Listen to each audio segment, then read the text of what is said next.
Alrighty, coming in hot. Welcome everybody to the latest installment of Deer and Projector Lights, where I, Rowan, host of Storytime Playthroughs, decide to take a break from reading visual novels and whatnot and talk about movies, which is something I genuinely love to do. I've always loved talking about movies. And this time around, I actually managed to get a couple of in. I've been between being laid up with a sprained ankle and some financial limitations. I can't exactly go out to theaters a whole lot, so I've been neglecting, the just litany of new releases that Netflix dumps out. Just it's so hard to keep up with them if you're not specifically dedicated to it. So, but this past weekend saw a major release, and I managed to catch a couple of other stuff as well. So let's get into it. Let's head on over to the theater room.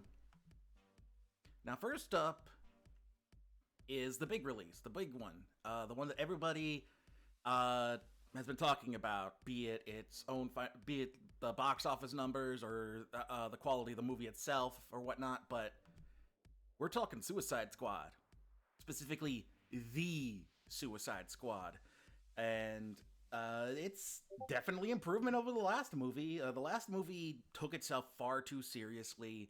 It wasn't as good. It wasn't good enough to be taken seriously, so it was too dumb for a serious movie, and not fun enough for a non-serious movie. And this time around, they wisely chose James Gunn, who is a veteran of the Troma Pictures. For those who don't know, Troma Pictures being the Roger Corman outfit, I believe, that was responsible for specifically their biggest thing was the Toxic Avenger, but they've done things like Romeo and Juliet and various other. There's another one. There's a whole catalog of Troma Pictures, Troma films, that is just the wildest amount of just crazy B movies, and then featuring the likes of Billy Bob Thornton, Kevin Costner, Sam Jackson, Marissa Tomei, Michael Jai White, Vincent D'Onofrio, and then they apparently produced Trey Parker and Matt Stone's first movie, Cannibal the Musical. Nukem High, that's what it was. That's the one I was thinking of. Apparently J.J. Abrams got his start there too. But yeah, this whole outfit, Lloyd Kaufman and Michael Hertz were behind it. I don't know why Roger Corman like was an old producer who worked there or something? I have no idea. But point is that this whole outfit, this whole low-budget outfit, came out to basically provide the sort of horrible B movies that were like the next step up from the kind of exploitation movies you would see in the 70s. And they started like in the 80s, and actually no, they started in 1974, but then they take the 50s elements and then just run it up to 11. And that's where James Gunn cut his teeth in film. So that explains his kind of sensibilities, as it were. But bringing him on to do the Suicide Squad was a good choice, a great choice, honestly. I can't think of anybody who's better, because Gunn's sensibilities perfectly fit in with the idea of a villainous team of characters having to do this Black Ops mission, and his sort of almost nihilistic take on superheroes works perfectly. This sort of exploitation level of madness is kind of what you would want out of a Suicide Squad story, more than the serious, gritty, down-to-earth take that Ayers attempted before the studio got cold feet and just completely bungled everything. This time around, we have a couple of returning characters. This is a soft reboot / remake. You've got Harley Quinn returning, as played by Margot Robbie.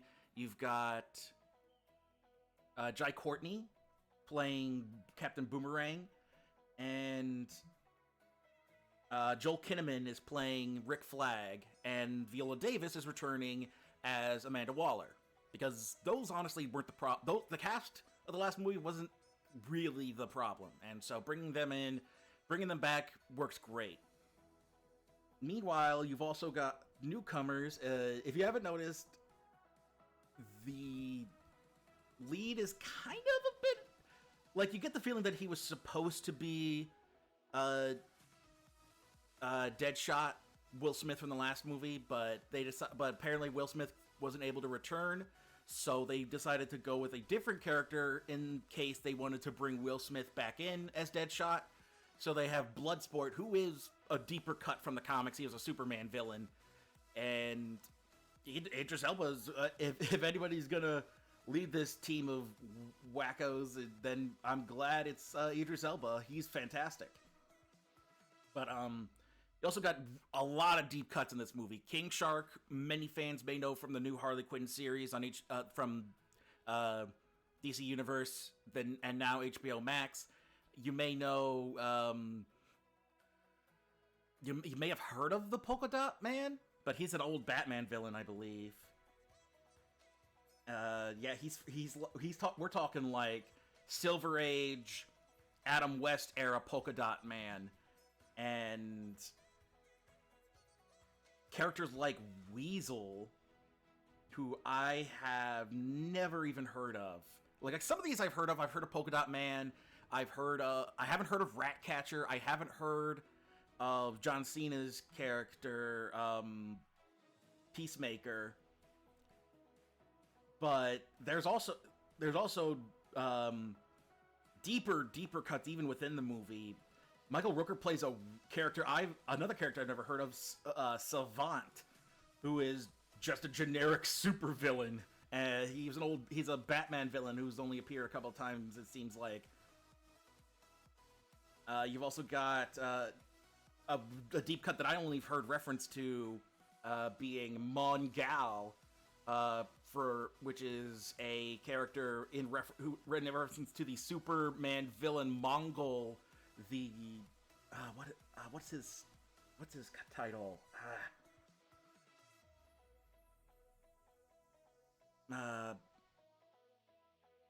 I've completely forgotten. Mongol. He has a title. He's basically like a lesser Darkseid, in that he's not as powerful as Darkseid, but he's like the head of this apocalyptic planet. And Mongal was his daughter, so he decided to name his son Mongol II and his daughter Mongal. Warworld is the name of the planet, and I guess he's just the head of Warworld. He's popped up. Mongol has popped up a couple of times in the Justice League cartoon and the Superman the animated series, and then Mongal just shows up in this. That's the first time I've ever seen her. Apparently, she does show up in Batman: The Brave and the Bold and DC Superhero Girls a couple times. But yeah, we got a very interesting collection of characters here, and right off the bat, there is the whole gimmick is we've got two separate Suicide Squad teams, because it's basically a Bay of Pigs style invasion of this small Caribbean dictatorship, in order to basically make sure that they get a hold of this. How do I best describe it?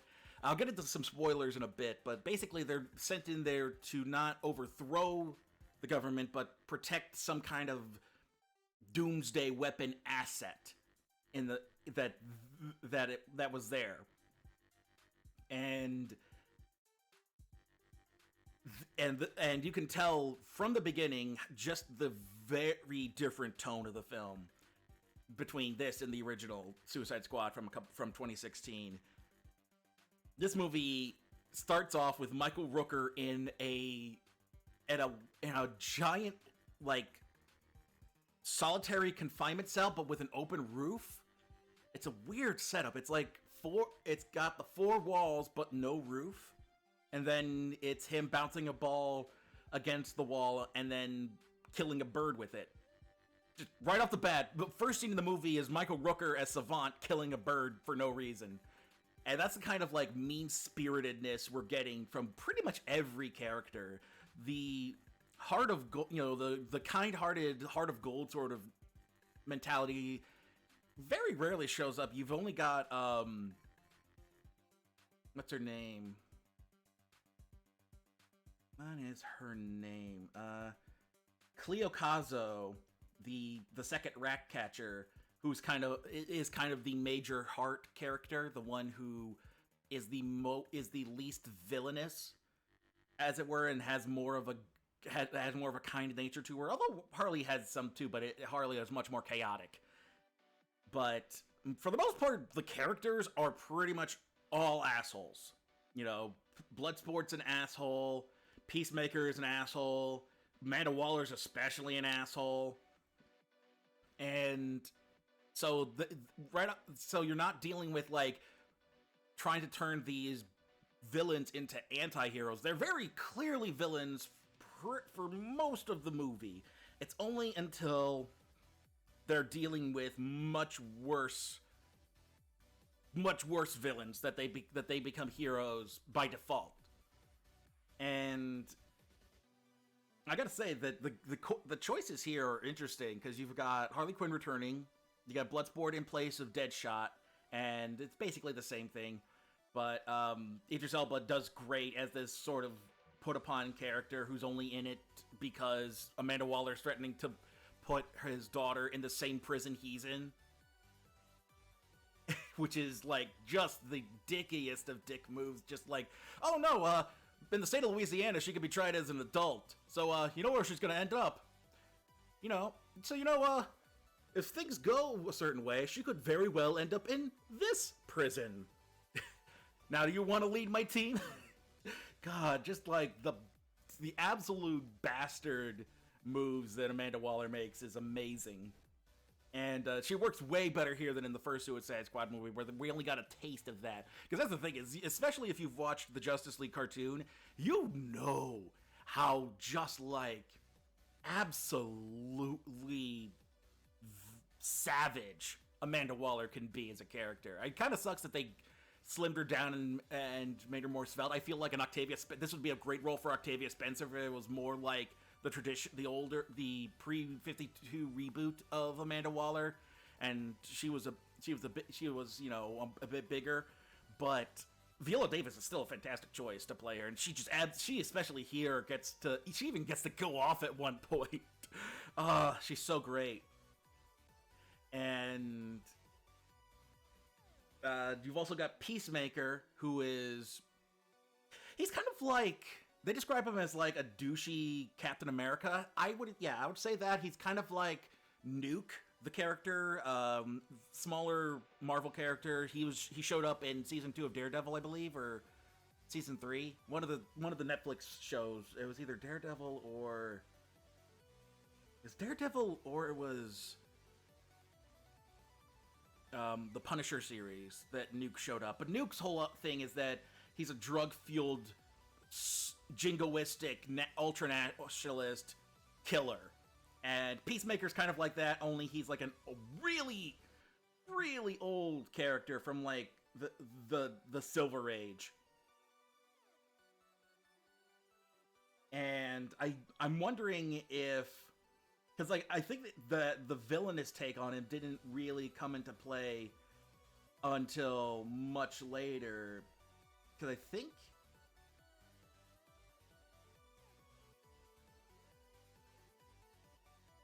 Yeah, this is his description from his early years.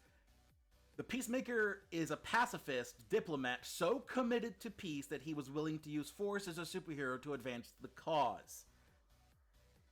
But he also used non-lethal weapons, founded something called the Pax Institute.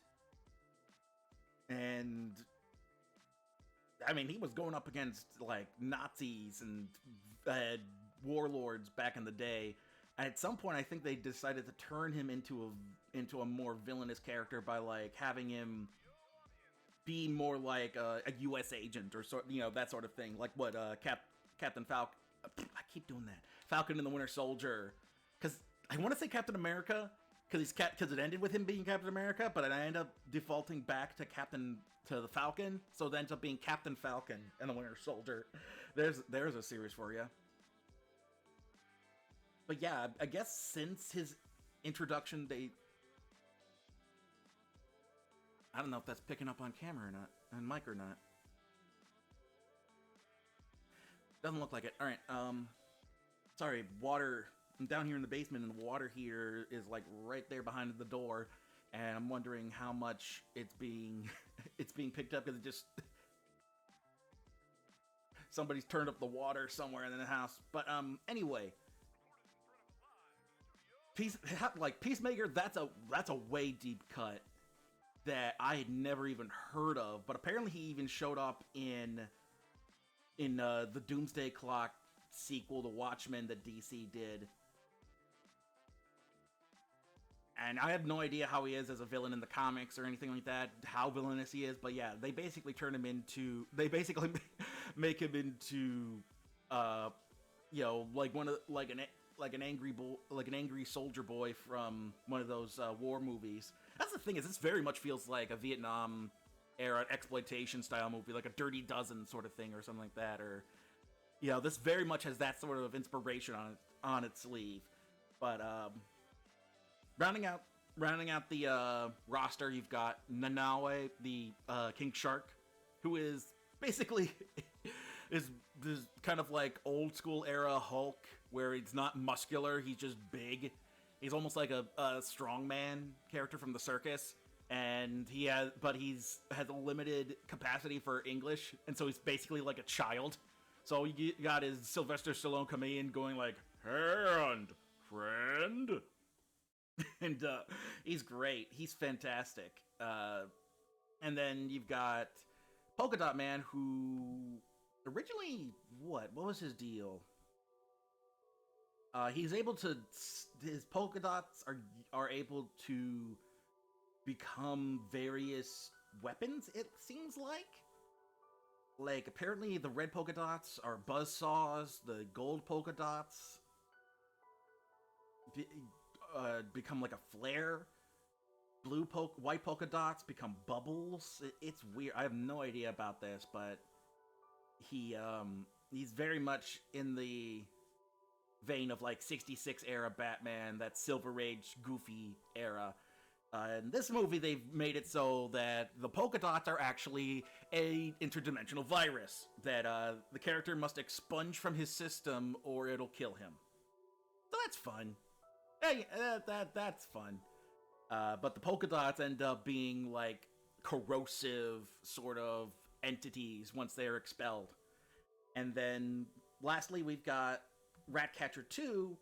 Ratcatcher being a Batman villain who just has control over the rats. It's basically, you remember that character Ratman from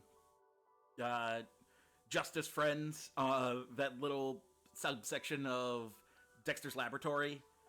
That's kind of basically who Ratcatcher is. He's like Rat King from the Teenage Mutant Ninja Turtles. That sort of character.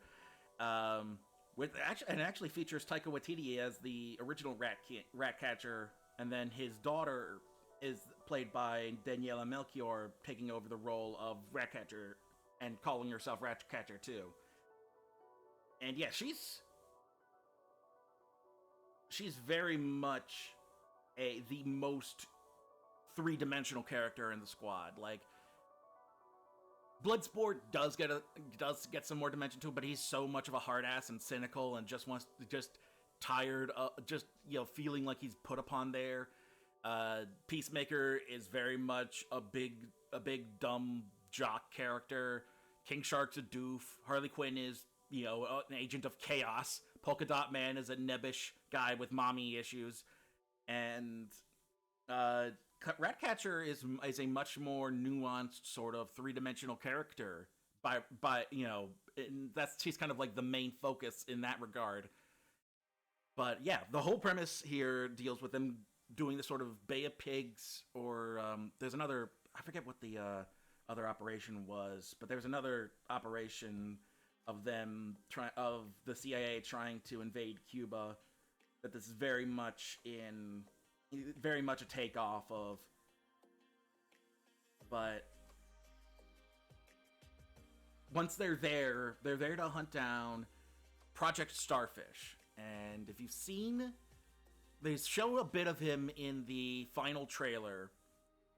And if you haven't already, basically the ultimate villain, spoiler alert, is Starro the Conqueror, who is yet another deep-cut Justice League character that mainly the comic book fans would recognize. Specifically because I think he was on the... What was it?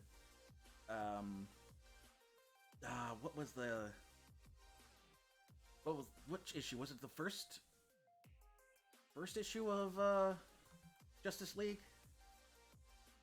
Brave and the Bold, number 28. He's on... Basically, there's this iconic image of the Justice League, which at the time was Flash, Martian Manhunter, Wonder Woman, Green Lantern, and I think Aquaman from the looks of this. But yeah, basically it's the Justice League fighting off a giant starfish. And the whole premise behind Starro is he's an alien entity that sends out little miniature... He's a giant starfish alien who sends out miniature starfish to latch onto the faces of a species and use them as sort of the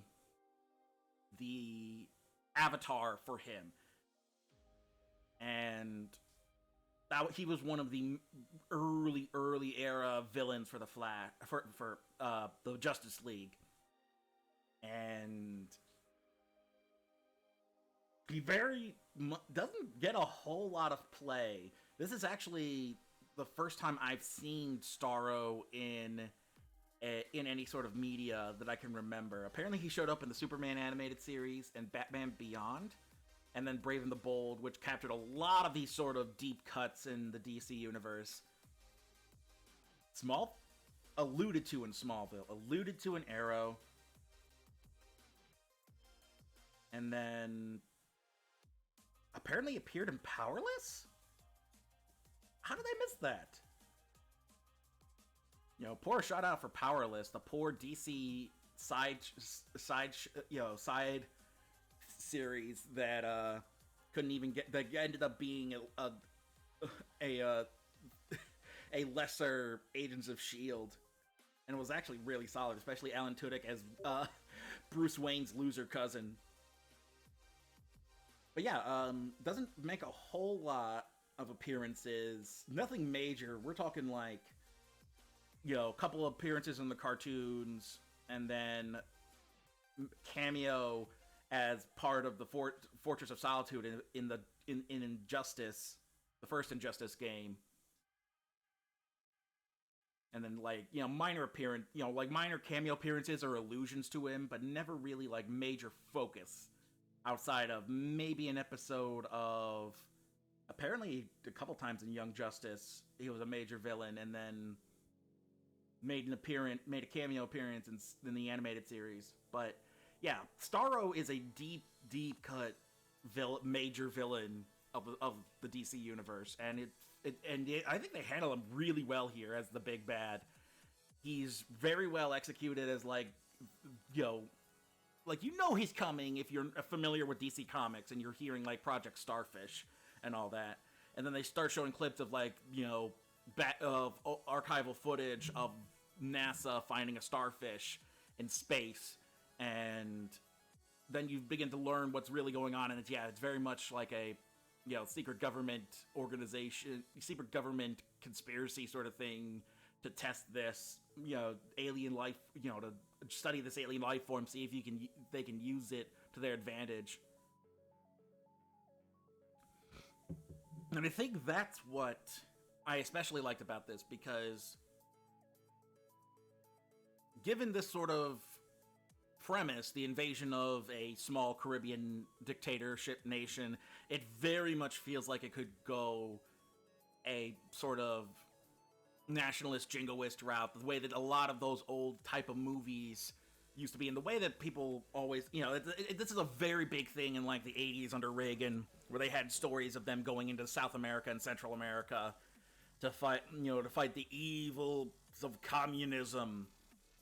And that's not the plot here. That's like a side issue. Like, the issues of who's in charge of the island only matters in regards to gaining access to this. It would basically be like if it turned out Cuba has Guantanamo Bay and all that, but I mean, it would be like if Cuba had access to a full-on, like, atomic bomb that was technically American, but the Cuba, and then a regime change happened, or like if a regime change happened in like Trinidad and Tobago, and we had a nuke just sitting there, and we were worried about the regime change utilizing that nuke themselves, and that's kind of the mentality behind going into what do they call this place? Corto Maltese.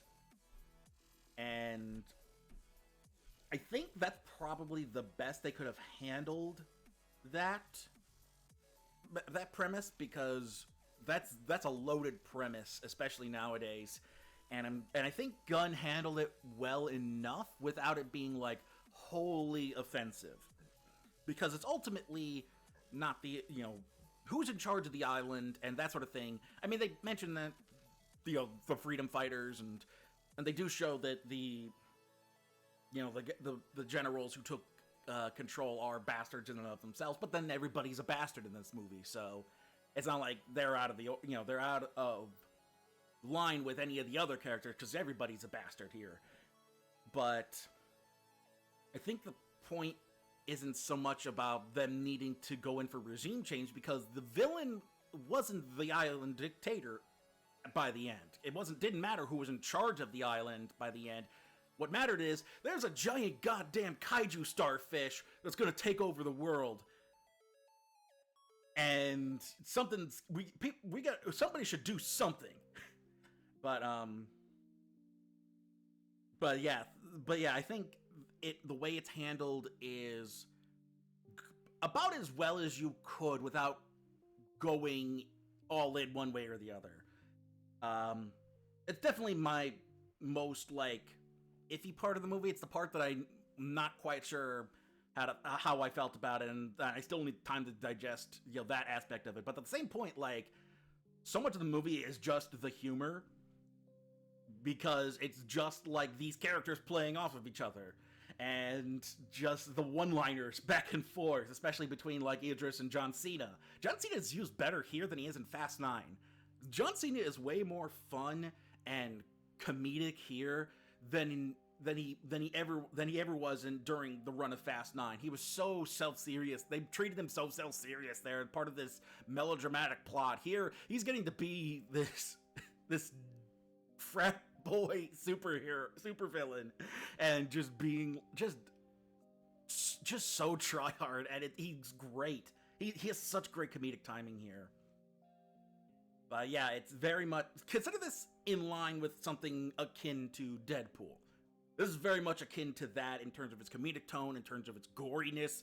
Because, I mean, yeah, we're talking like faces blown off, chewed off, all kinds of blood splatter and gore and viscera everywhere. It does not shy away from that level of it. That's where the trauma history comes in with James Gunn. He didn't get to do that at Disney. But yeah, everybody's a piece of shit. There's this massive there's a much bigger body count here. I mean, you very much feel this is the Suicide Squad, because aside from like maybe Harley Quinn, because she is such a beloved character, nobody's off the table. You don't know who's gonna survive by the end, because who the hell, who will? I don't know. Anybody could survive by the end. It's gonna be madness. It's absolute madness. But yeah, so yeah, my major concerns were about the whole invasion of a small Latin American country, and I think Gunn handled that because he very much calls out the mentality of like the only reason we're here is to protect our own ass and to make ourselves not look like the bad guys when we're very clearly the bad guys. So I mean, the movie doesn't shy away from that either, which is good. That's the tact, the path to take when you want to cover this sort of thing. It's like, oh no, yeah, I mean, we got bastards on all sides. In fact, here's the bastards on this side, and here's the bastards on this side. Everybody's a bastard, and then you die. That's the moral of the Suicide Squad. But yeah, I gotta say though, I think my favorite sequence is there's a sequence they show clips of in the trailers where Harley Quinn escapes from being held captive by the generals, by the general, the Maltese general, and she at one point she begins like just tearing people apart, blowing people away with guns, and then takes another deep cut super villain, Gunter Braun, the Javelin, who is another. He's apparently a German Olympic athlete who turned to a life of crime, fought Green Lantern, and then he's been a recurring character on the Suicide Squad in the comics. He's recruited by Mirror Master to frame Amanda Waller at some point in the comics too. He apparently showed up as part of a montage in Batman: Brave and the Bold, and he's in the background of Justice League Unlimited, but here he's like an actual character. And his whole thing is that he's got this giant golden javelin that he passes off to Harley Quinn, and she uses it to just eviscerate people. But by that point, the blood is suddenly replaced by flowers and daisies, and there's just these flowers flying everywhere in place of the blood, and then just an animated bird flies in. It's the wildest thing, and I love it. So I mean, yeah, this really quickly jumped up in my favorite movies of 2021, and it's probably going to end up in the top 10 for sure, because my god, this was an absolute blast. There are a couple of post-credit scenes basically revealing that a couple of characters you thought died didn't, and then teasing apparently they are going to do a future spin-off with one of the characters. I won't say which one, but apparently one is going to be spun off into his own series, it seems like. But yeah, it's They also apparently have ideas for DC television, which is probably going to end up on the CW, I guess, or they are trying to go the Marvel Cinematic Universe route and have television series that spin off from the movies, and they're talking about spinning off from this one specifically right now, and I would be okay with that. I would be perfectly okay with that if they were doing the MCU route of putting in the same money for the films as they do the series, and it looks film quality no matter where they air it. Not Hulu. Where would they air it at this point? HBO Max, I guess. It'll probably be an HBO Max series, I think. But yeah, HBO Max. Next year. Goddamn. All right then. Well, once they start teasing that, then we'll find out. You'll find out which one of the characters actually did survive. But yeah, it's a fun movie. My God, is this fun! I even mentioned Peter Capaldi as the Thinker. Thinker in the comics is a Flash villain, and his whole thing is that he's got these probes sticking out of his head to help it. What is it? What's his whole thing?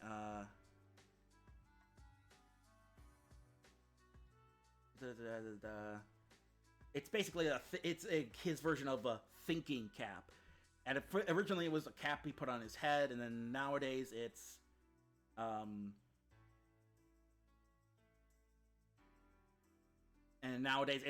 it's actually like probes and like almost like these little Tesla coils looking things that are like screwed into his skull that supposedly increase his intelligence. I have no idea, but apparently he did show up in the Flash series and looking like one of the rejects from Man of Steel from this screenshot. But yeah, here he's played by Peter Capaldi, and Capaldi is great in this role of like this scientist who has no problem, being a bastard and then hanging out at this bar after work to hit on girls. Yeah, it's a fun movie. It is such a fun movie. I can't recommend this enough. Maybe not to go out in theaters depending on where you are, but if you've got HBO Max, you should definitely check it out. Moving on to the next one. The next thing I saw was over on Netflix, and that is Vivo. Vivo is the latest from Sony Pictures Animation, and they teased about it a bit, but yeah, this is the second of the movies from Sony Pictures that ended up on Netflix in lieu of theaters due to the pandemic. And the premise here is that Lin-Manuel Miranda, who also provides the songs for the movie, plays a kinkajou. Despite the fact that he looks like a monkey, he's actually a kinkajou. In Cuba, who befriends this aging musician, and one day the aging musician gets a letter from his old partner who he never had the chance to confess his love to, about performing one last time together. And unfortunately, Vevo is the only one who is going to be able to deliver what is basically his last gift to her, which is a song he wrote to her, confessing his love, essentially. And so Vevo makes the trip from Cuba to Florida, initially to Key West, and then up to Miami, in order to give this song to the old love interest, and basically do this last thing for the guy who was his friend. And I have to say that it started out really solid. The whole idea, I figured it was just, I knew the kid was coming in at some point, and that's where I was worried. And then, but when it's just Andres and Vevo together, they're great. They're fantastic. And then once, without spoiling it, something happens to Andres, and he cannot go to Cuba. And it isn't until Vevo learns. Oh, hello. Hey, thanks, dude, for following. Thanks for the follow. No problem. Continue on your quest, Dudeson. But yeah, the whole idea here is that Vevo uses this girl, Gabby, who's played by a newcomer I'd never heard of, named Inairali Simo, I think? Apparently, she's the grand niece of Andres. That's their connection. And I have no idea how to pronounce this name. I believe it's E, because it begins with a Y, her name. Inairali? Riley. Inairali, I believe. Inairali? Here, let's do it this way.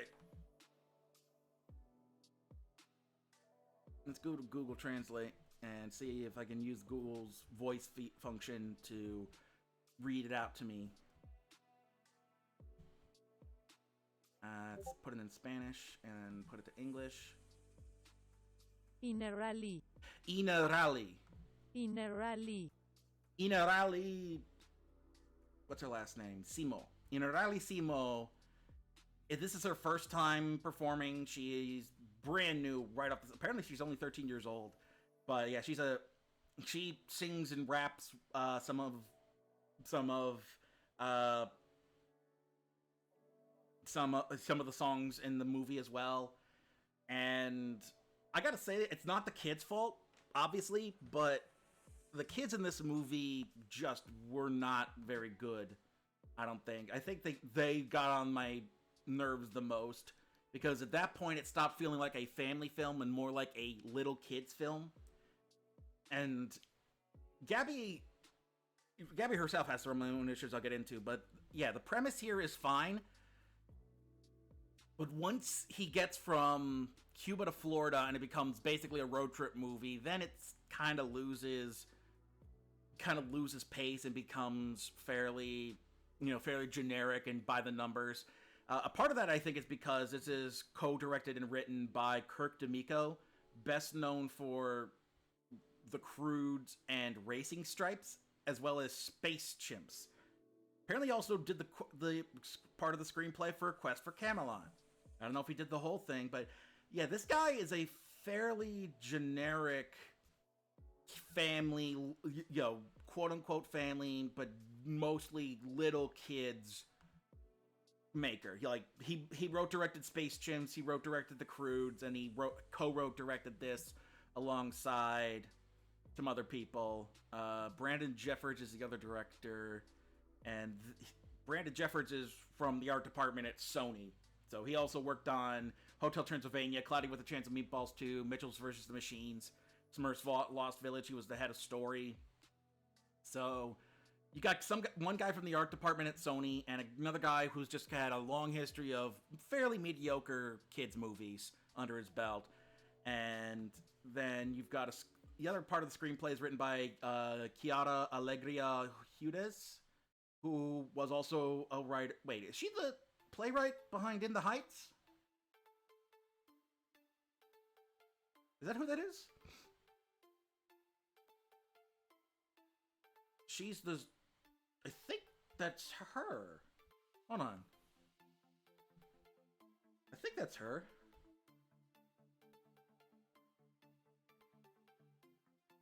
Da-da-da-da. Yeah, she wrote the book for In the Heights. So part of it does work because you've got some people. I think that's the thing, is that part of it does work because you've got people like Chiara Alegria Hudes and the aforementioned. I don't know why he's not listed on why he's listed on IMDb. That Jeffords guy. Apparently, he wasn't listed as a co-director on Wikipedia, but he is on IMDb, which is weird. But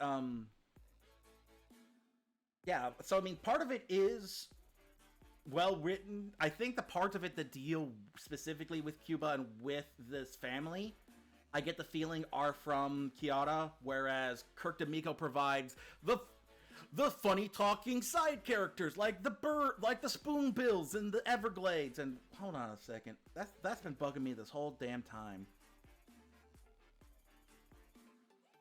Where's the Everglades system? Okay. I wasn't sure about this, but yeah, for some reason I thought the Everglades were way up north in the Florida peninsula. All right, be right up. I thought the Everglades was way further up in Florida, but suffice to say that food is calling, and I'll be back in let's say about 10-15 minutes. Shouldn't take too long. So we'll be right back, folks. Put a pin in that. We're going to be coming back to talk about Vivo.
Okay, we're back.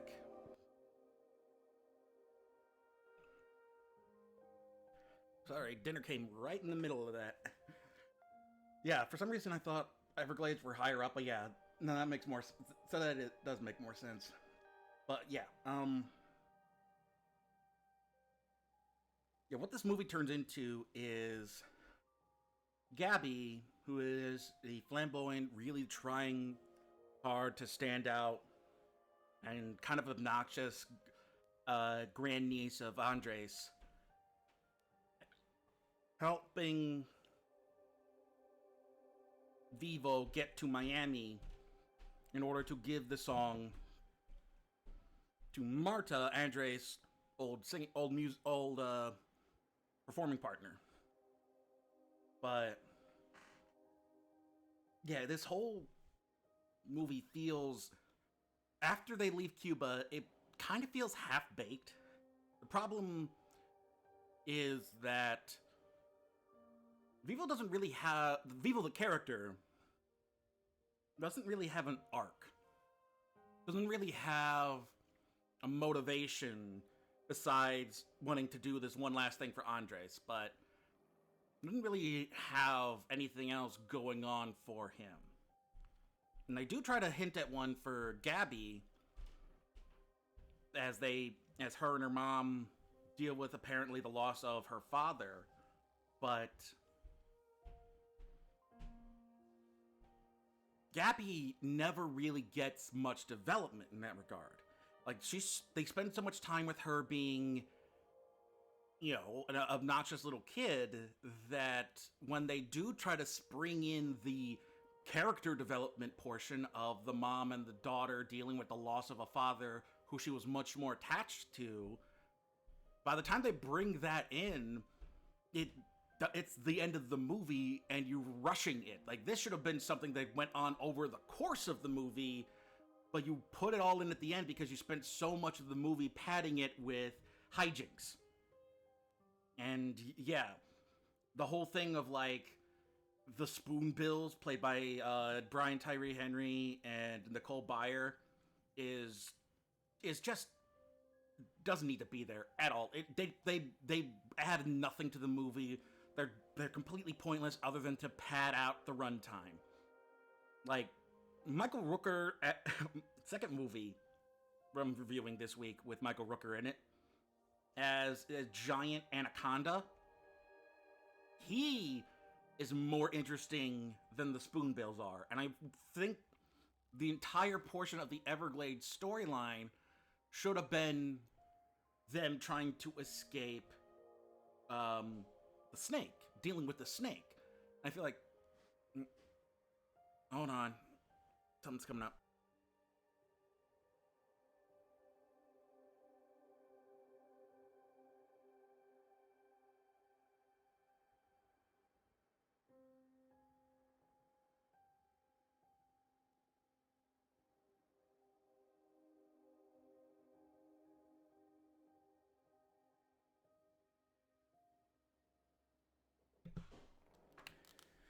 Sorry, someone's coming down for something. But yeah, I think Michael Rooker should have been a much bigger part, especially considering that anacondas aren't native to the Everglades, which makes him an invasive species, which is a whole subplot of Gabby having to deal with these knockoff Girl Scouts called the Sand Dollars, and the Sand Dollars like straight up following her in order to get a kinkajou being a non-native species to the U.S. and their whole thing being environmentalism. Yet I'm pretty sure anacondas aren't native. Yeah, anacondas are native to South America, so that means the snake is an invasive species. That should have been a major plot point for them, but it never even comes up. It's just, oh no, the snake, and then trying to escape from it. It really does feel like not a whole lot of thought was put into this movie in terms of the story, in terms of the characters. In fact, aside from Gabby and Vevo, I couldn't tell you much about anyone. I mean, like, the mom character played by Zoe Saldana is fine. She's just like a stereotypical kids movie mom. But like the girls who played the Sand Dollars, I couldn't tell you I couldn't even tell you who they were, like the character names. I honestly don't I couldn't tell them apart other than like other than like hair color. There really wasn't anything differentiating them. And like the whole thing is that Gabby's mom wants her to join the Sand Dollars and have a quote unquote normal childhood, but that doesn't go anywhere. She doesn't really join the Sand Dollars by the end, one way or the other. They don't really establish whether or not that was a necessary thing. It's so half-baked. They've set up these things in the first act that never pay off in the second act. Hell, even the fact that they have Gloria Estefan playing Marta, the love interest, she's barely in the movie. She's basically a cameo, and especially by the time they get her to sing, it feels lacking. It feels like we didn't get a whole movie. We only got half of a movie, and then the rest was just wackiness because it was made for little kids, and kids don't care about story. That's what it feels like. And that being said, even the humorous bits, like, it would be one thing if it was just like laugh out loud funny from the beginning to end, but the humor is so hit and miss. And it's a lot more miss than hit. It was a lot more miss than hit for me, but there were some points that did hit for me. So I mean, it was so weird because this isn't a bad movie by any means. The problem is it doesn't feel like a finished movie.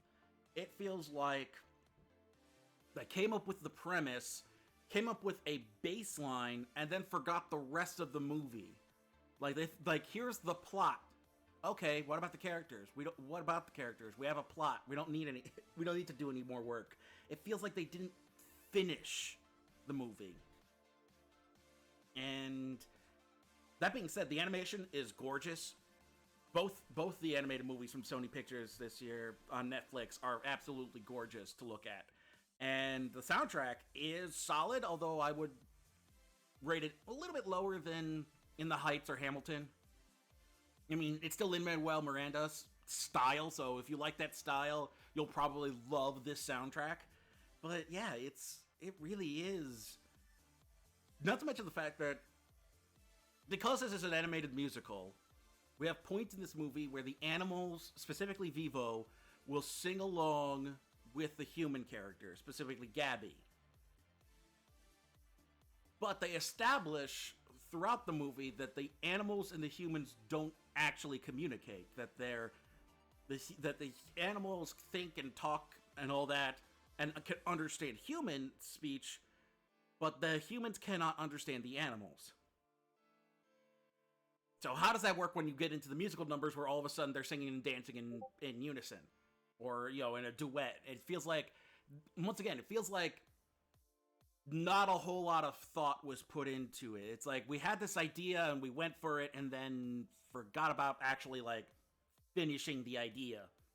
There's no follow through on anything. It's just, I have an idea. It kind of feels, it feels a bit ADHD in that way, where it's, I have an idea, and then they go with the idea for a bit, and then I have another idea now, and then then that first idea is kind of lost until they slightly remember part of it again later on. And so yeah, it's not bad. I don't want to make it sound like this is a bad movie. There's way worse movies on Netflix and way worse movies that came out this year, but it feels like it's something you won't really hold on to. I don't see a lot of people coming back to Vivo anytime soon. Maybe they will. Maybe they will be like, oh yeah, Vivo's fantastic and Vivo great. But I feel like this is one of those things where it's like, oh yeah, Vivo, that's a thing that happened. I feel like that's gonna be its legacy at this point, but we'll have to wait and see. Overall, the next two things are actually shows that I watched on HBO Max. The first one is one that is from a creator I love and admire, C.H. Greenblatt, who was the creator of Chowder, and also did a show on Netflix on Nickelodeon that I missed out on called Harvey Beaks. I have no idea how good it is, but you can tell right from the get-go this style. C.H. Greenblatt, that's the Chowder style. That's who's behind this. And so yeah, on HBO Max, they premiered Jellystone, which is the latest iteration of the Hanna Barbera cartooniverse. And the idea here is kind of like with that mid-2000s Looney Tunes show, where it's a sitcom. It's not so much a shorts-based sort of humor. It's very much like story-based sitcom level setup. That's the idea here. The idea is that Jellystone is the name of the city where these Hanna Barbera characters live. And then you switch things up so that, like, Jabberjaw works at a shop for Magilla Gorilla, and Yogi, Boo Boo, and Cindy are all doctors at a hospital, and Huckleberry Hound is the mayor of the town, and El Kabong, there is no Quick Draw McGraw, there's only El Kabong, and he's the teacher at the local elementary school.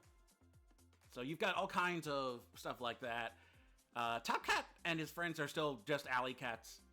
That stays pretty much the same. But like those country bear characters, the Rugs, Ma Rug, and that whole crew, they run like a family restaurant now.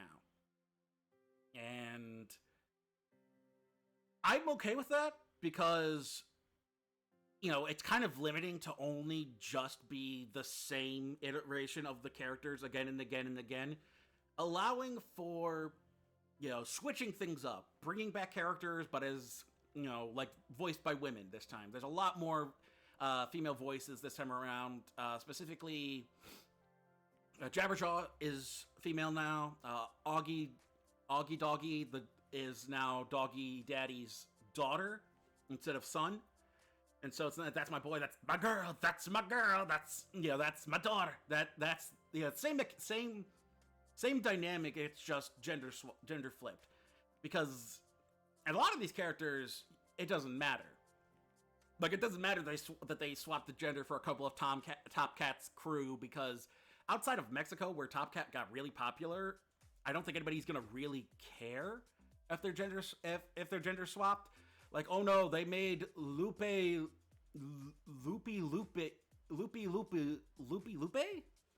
Some wolf character a girl now. Oh no, not that one Hanna-Barbera character. Yeah, like, it doesn't matter that they switch the genders around a bit to make it a bit more diverse. Because ultimately, it's how well the characters are written. And I think the characters are written great. They're written, for the most part, in line with their personalities. Like, Yogi is still of a doofus, and Boo Boo's still kind of a sad sack. Cindy has a bit more personality instead of just being Yogi's love interest. She's very. She's kind of like a neurotic Blossom in a way from the Powerpuff Girls. She's super smart and driven, but she's also kind of neurotic about that sort of stuff. And Huckleberry Hound's kind of a sad sack who gets in over his head, and Magilla Gorilla's a bit different because he's now a fashion store owner. He's very flamboyant in that regard. El Kabong is fairly much the same. And yeah, most of the kid characters are fairly much the same. Although you have one, the kid bear, the kid rug, the youngest bear kid is voiced by Ron Funches. And he is very much more. He's kind of a character who wants to be more hip and with it, and now, and his parents are much more traditional and old-fashioned. That's kind of a difference. So minor differences here, there, just enough that if you, unless you are a really big fan of these characters when they first from like old Saturday morning cartoon run, showings of them, then you probably, I mean, most people probably wouldn't even recognize half the cast here, besides like Yogi and Boo Boo, maybe Jabberjaw and El Kabong and Huckleberry Hound, but like, and then some people maybe Top Cat, but like, there's so many deep cuts in this. They have a couple of characters from Johnny Quest in here that show up. They have like this genie character that appears a couple of times. They have the Banana Splits show up at one point. They have this whole side alley gang that Top Cat and his crew have to deal with that apparently actually are old Hanna-Barbera characters. So I mean, you've got an entire just wealth of random characters from Hanna-Barbera, and I think this show manages to utilize them in interesting ways. I do have to say, too, that the voices that they have here are great. You've got the likes of Dana Snyder playing a couple characters. Paul F. Tompkins plays Magilla Gorilla. Grace Helbig is a couple of characters. I mentioned Ron Funches. Thomas Lennon plays Snagglepuss. And even the rest of the cast beyond them. The guy playing Yogi sounds exactly... he sounds like Yogi Bear. And then you've got, where's the cast list? Okay, here we go. C.H. Greenblatt plays a couple of characters like he usually does in his shows. He plays Boo Boo. And then... Oh no, Snagglepuss is played by Dana Snyder. Well, who does Tom Lennon plays Top Cat. That's who it was.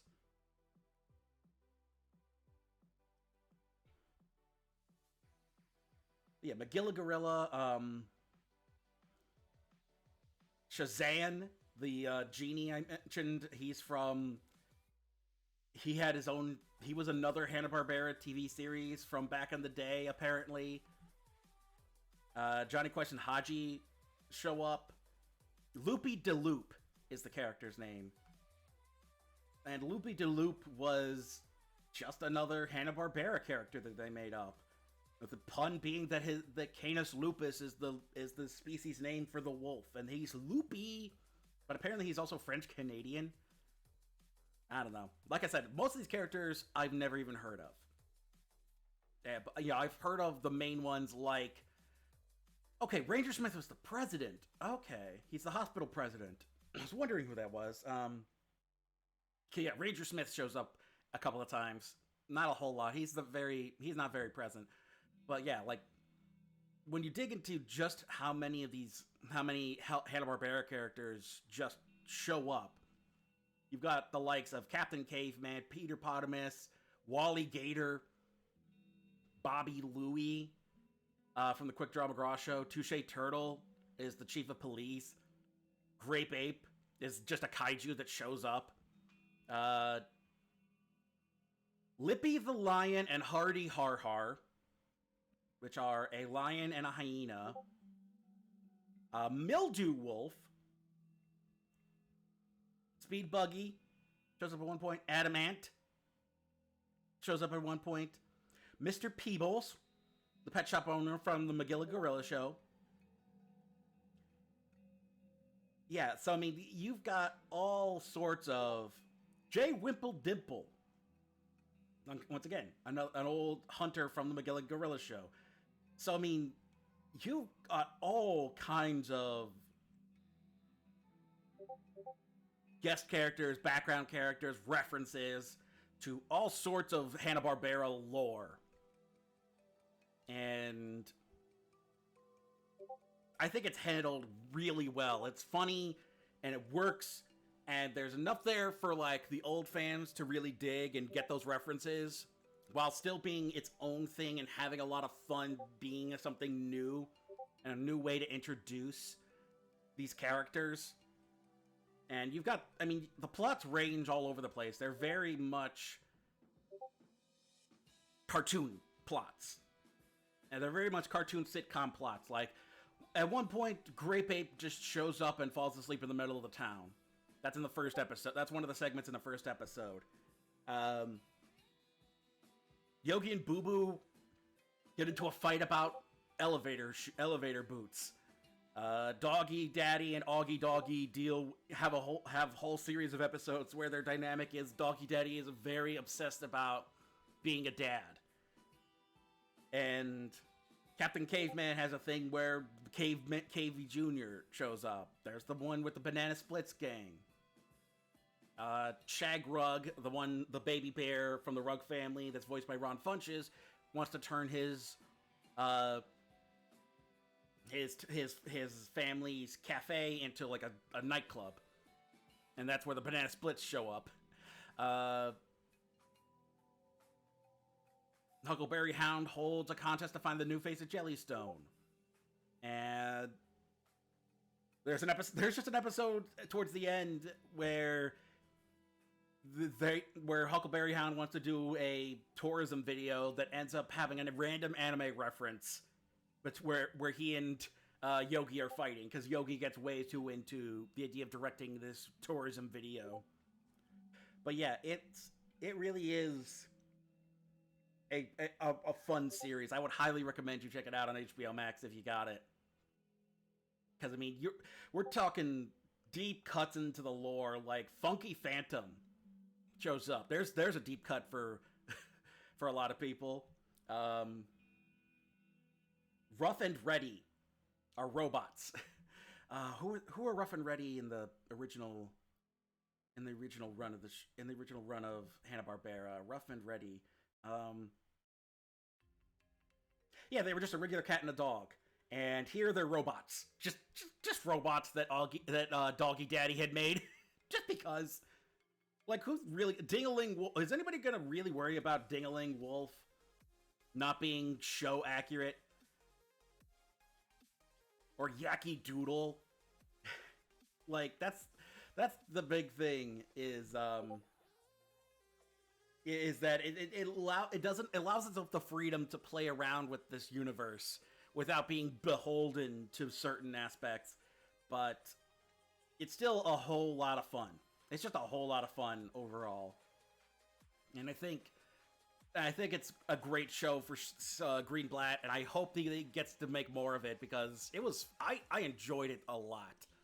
Not as much as I did Chowder initially, but I mean, as for a show that's all about these Hanna-Barbera characters, I would much rather watch this than something like Yo Yogi or something like that, you know?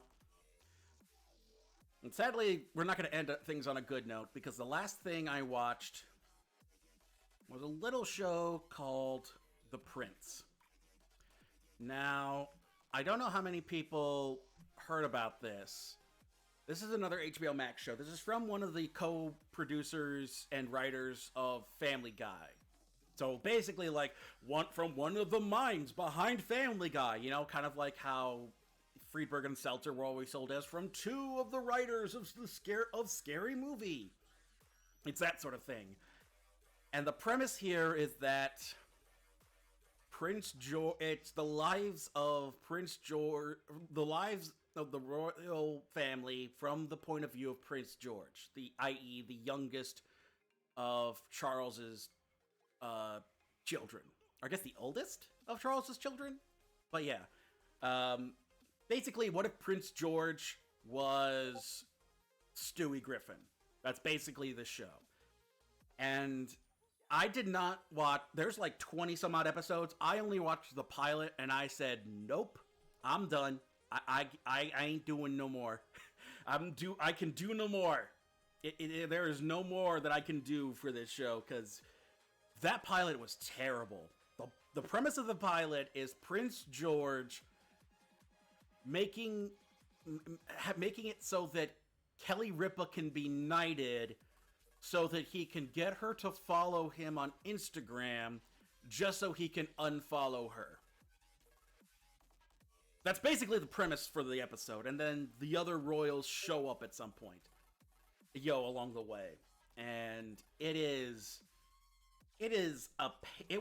that's the thing is, Family Guy, even some of the bad episodes, they at least have a certain level of quality to them. But here, there's just no real level of quality to this. Gary Janetti is the guy. He also plays Prince George, and he's just doing a Stewie Griffin impression the whole time. And I don't know, maybe there are okay, there's only 12 episodes. But no, there's only 12 episodes. But yeah, it at no point interests me at all. That pilot lost me immediately. I had no interest in it. But at the same time, you've also got a really solid cast showing up. Orlando Bloom is the voice of Prince Harry. Dan Stevens plays both Prince Charles and Prince Philip. And then Frances de la Tour, who you may know as oh god, what's her name? She's a really tall French actress. She was Olympa Maxima from Goblet of Fire, the head of the girls' school. But she was also the giant's wife in Into the Woods. And she's been in all kinds of stuff, normally playing off of her height. Because she is... How tall is she? Oh my god, she's 77. I did not realize she was that old.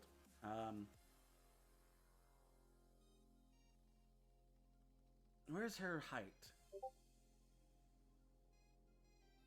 I'm surprised I haven't mentioned her height in this.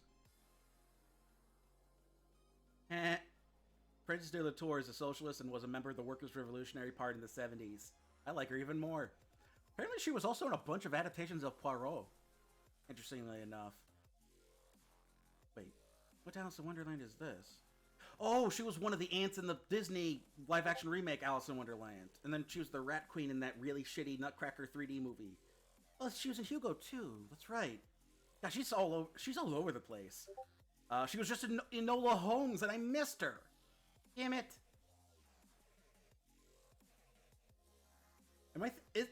Wait a second.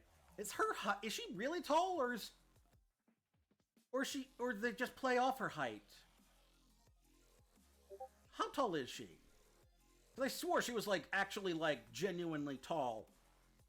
She's only 5'7". God, how could this happen? The movies have lied to me. I thought Frances de la Tour was actually really tall.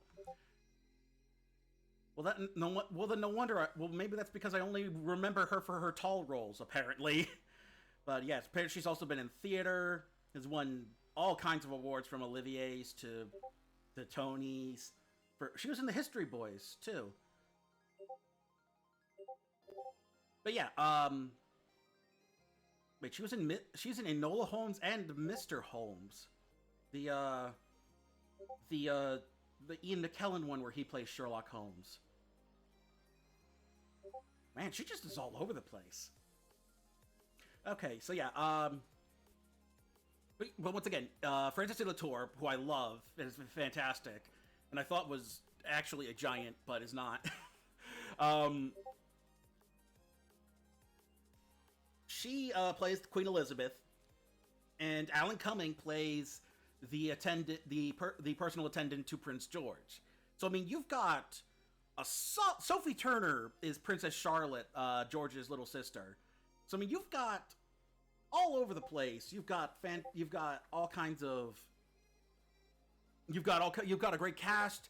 The premise isn't terrible. I mean, I think the only problem with the premise is that it reeks of Little Bush. If you remember that, that really terrible attempt to subvert the Bush administration from Comedy Central. Who did that? Was that Robert Smigel?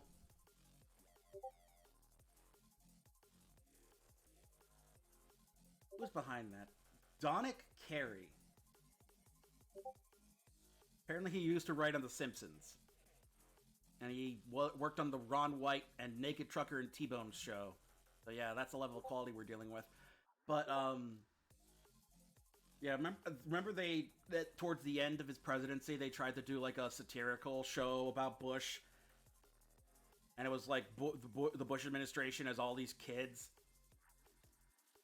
And, yeah, that's what this show reeks of. It reeks of that level of, like, let's try to poke fun at this authority figure by making them by doing it from the point of view of, like, little kids. And this is just genuinely awful. Like I have to imagine that. I can't imagine what Gary Janetti's shows for Family, because he's been working as a producer for Family Guy since the beginning. Even he was a supervising producer, and then a consulting producer, and then he was a co-executive producer for a bunch of episodes. Apparently, he has like 12 episodes of Family Guy as well that he wrote for. But I don't know which ones. Here, let me go to his IMDb. Let's see if I recognize or if they're all like latter day Family Guy episodes. I recognize Brian Portrait of a Dog he wrote, Brian in Love, Road to Rhode Island, Stewie Be Good.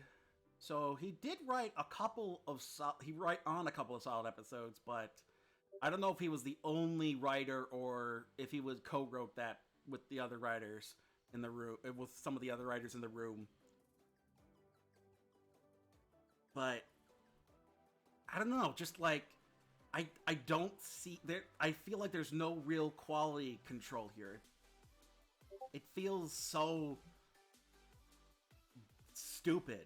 Like it feels like the idea, like one of the ideas is like, oh yeah, sure, and then somehow they ended up making a show out of it anyway. Like really, why? Why is this here? Please, I can't even imagine the other episodes. Maybe it gets better. I should do a full watch through and see if it gets better. But I'm not gonna do that unless I like also do like a tweet along or something like that, so I can vent my frustrations. So, yeah, maybe I'll check out some of the other episodes. Maybe do one of these. Check out at least a couple of the episodes where Janetti didn't write it. Maybe that's the problem. But yeah, it just like even aside from the fact that they're poking fun at like little kids. Like, how old is the actual Prince George? The actual Prince George is born in 2013. So the kid's only 8 years old. And they're already making a show about him like he did shit. Like he did anything. Dude just exists and they're already making fun of him for just existing. Like, nothing, like I already, like the royal family is garbage anyway. You know, just to put that out there. Like, I don't give a shit about the royal family.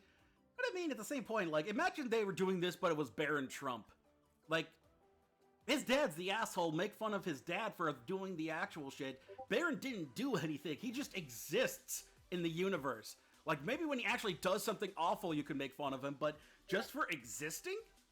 You're just gonna mock him for it? It's so weird. It feels... You know, so I mean, it was already controversial because of that, and then you've got the royal supporters who were, you know, like, how dare you make fun of our beloved royal family? I don't give a shit about that part. Make fun of the royal family all you want, but why make fun of George? You know, they're making fun of George and Charlotte, but how old is Charlotte even? Charlotte's 2 years younger. She's like 5. Charlotte's like 5. Why are you making fun of her? She's a 5-year-old. You just go around making fun of other famous kindergartners? Like, what's the point? There's no point to this. But I should come back with a full recap of the show at some point instead of just a really... Man, I really... Like, that's the other thing, too, is, like, maybe they have more to do with the side characters, but Janetti as George is not funny. And then everybody, like, De La Torre does get some interesting lines as, like, playing Elizabeth as, like, a crazy old mad woman. But at the same point, like, this show, man, this doesn't really offend me in the same way as, like, it has some other people. But I find it more offensive in the idea that, like, I'm offended by bad comedy. I'm offended at the idea that you thought this was funny. Like, there's an extended bit in the pilot where they talk about how Queen Elizabeth loves these tarts. And so in order to get the tarts, they have to go down a series of steps into a dungeon where where a collection of blind bakers makes the tarts specifically for Queen Elizabeth. And I get that it's trying to mock the sort of exclusivity and elaborate luxury of the royal family, and the idea of, like, oh, they have these tarts that are only made by bakers who have been left in the dungeons and have gone blind after generations. And I guess, like, where's the rest of the joke, though? That feels like a good idea for a premise for a joke, but there needs to be more joke there than just, there's a series of, Gollum-esque bakers working in the Buckingham Palace. Like, how about, an actual point? I don't know. Yeah, the whole thing feels like a waste, except for the fact that it got Orlando Bloom, Francis De La Tour, Dan Stevens, Sophie Turner, and Alan Cumming paid. Like, hey, these actors I like got paid. The show can suck all at once as long as they got paid. I don't have to watch it. But yeah, this has been Deer and Projector Lights. Hopefully at some point I can even get to, like, Redbox and catch some of the stuff I missed from earlier in the year. But I'm wondering what's coming up this week. This Don't Breathe sequel I know is coming up this week. Because it got a weird advertisement. I don't know if anybody here follows Death Battle, but Death Battle got a weird tie-in deal with Don't Breathe, where Chad and Ben and Chad, as Wiz and Boomstick, narrated over and reacted to the Don't Breathe 2 trailer and treated the guy like a contestant at Death Battle. And I gotta say, that was fun. I did not expect them to go to Death Battle, of all people, to pimp out Don't Breathe 2. Okay, no, Free Guy comes up this week. I thought it came out last week. Because, yeah, I'm hyped for Free Guy. And RESPECT, that is what it means to me. Respect, the Jennifer Hudson, Aretha Franklin biopic is coming out this week as well. And apparently the early reviews I've seen are basically saying what I was worried about, that it's ultimately kind of a wash.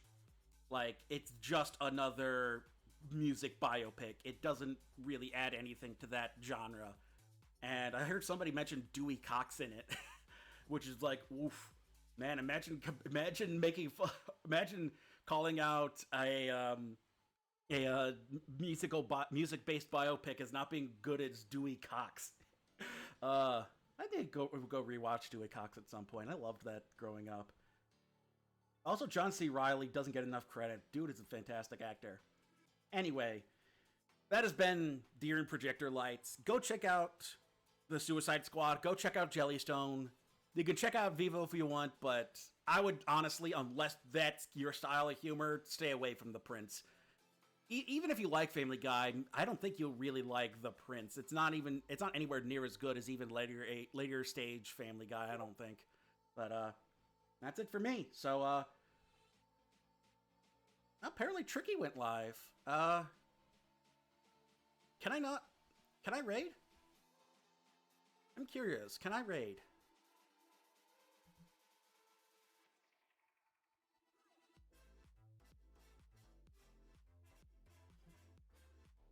Can I raid Tricky?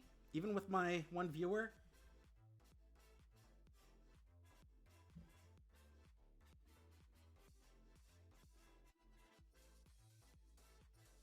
Yeah, let me see.